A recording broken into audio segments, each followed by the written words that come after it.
మనకి బంధము ఎవరికి ఎవరు ఈ లోకములో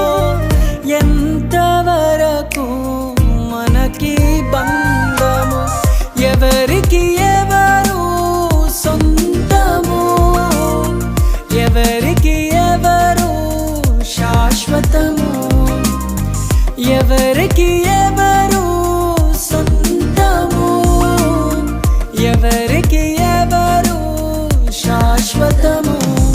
మన జీవితం ఒక యాత్ర మన గమ్యమే ఆ యేసు మన జీవితం ఒక పరీక్ష కని గెలవడమే మన తపన మన జీవితం ఒక యాత్ర మన గమ్యమే ఆ యేసు మన జీవితం ఒక పరీక్ష కని గెలవడమే మన తపన